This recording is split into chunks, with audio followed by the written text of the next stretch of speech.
Hello, everybody. So this segment is going to be about how to get the best out of Shavasana. And helping us with the segment is the lovely Lex. So say hello to Lex. Say hello to everybody, Lex. She already has.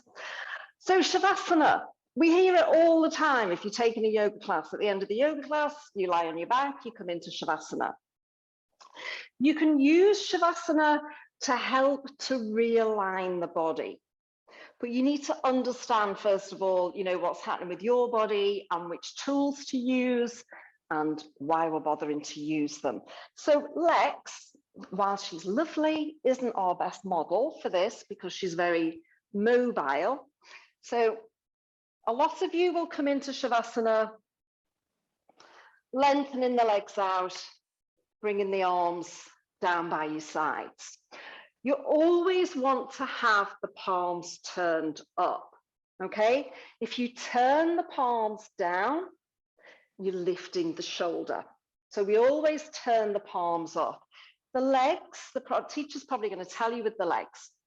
To find out the alignment of the legs in Shavasana, you bring the big toes together. And then, so the heels far enough apart that those big toes only just come together. And then you let the feet turn out. So you may find when this happens, when you come into Shavasana, that you start to get lower backache. You also may start to find that your breathing feels a little bit affected, or the space between the shoulder blades. So this is when we think about, let's use some props. The first prop that we're going to use is the bolster. And what we do with the bolster is, so if you just bend your knees, Lex, we slide the bolster behind the knees. So what can now happen is the back of the waist and the lumbar vertebrae, which are the big vertebrae that work from the back of the waist down to the sacrum, they get to release, okay? The spaces between them get to plump out. So first and foremost, even if you don't have back trouble, this is just a really nice thing to do for yourself when you're coming into Shavasana. Now, the other thing that you may notice happening is, and again, we don't have it with Lex, if you look at the side of the head, from the line of the ear, so if we come down to the hairline and follow it across to the jaw, that should be parallel to the mat. Now, you'll maybe find that when you come down, if you look up, if you open your eyes and look to the ceiling, then you're looking at the wall or the ceiling slightly behind you because you've got contraction in the back of the neck. So what you don't want is to keep that contraction.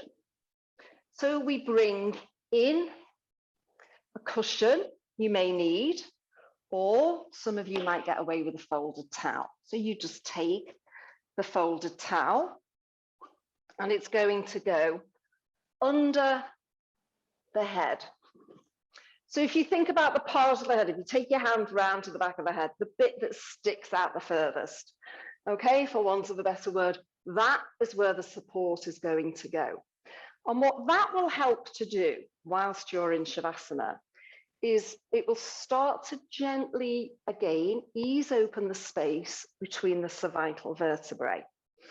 And this is where most people have a lot of trouble with the back of the neck, with that slight contraction, the chin starting to come forward. So if you're going to be in Shavasana 5, 10, 15 minutes, this is long enough to allow all of that fascia, the ligaments, the tendons, connective tissue that's holding everything in place, then they're just going to get long enough to start to ease open. And then finally, if you notice when you come down that as you bring the hand to the mat, you have a space between the back of the wrist and the mat, that means you've got contraction in the shoulders. Okay, so the front of the shoulders is pulling in, and you find that that's your indication that that is happening. So what we would then do is you can use cushions.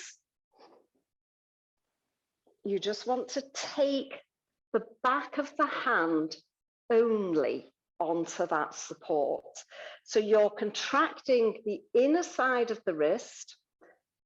The outer edge of the wrist is maybe still not going to meet the mat, doesn't matter, but you're not bringing any tension to the inner edge of the wrist.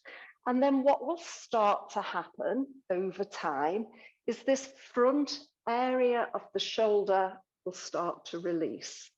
Okay?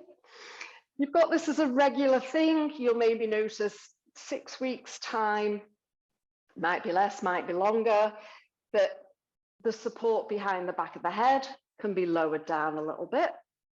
The support behind the hand can be reduced a little bit, or even if it just feels really comfortable, you could just stay like that.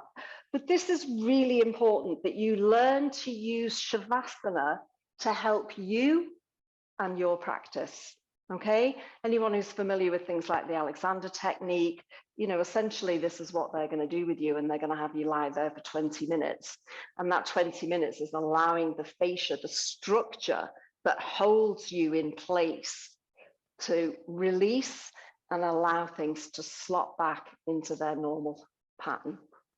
So bear it in mind. Thank you for watching, and thank you to Lex for being our body today. Bye-bye.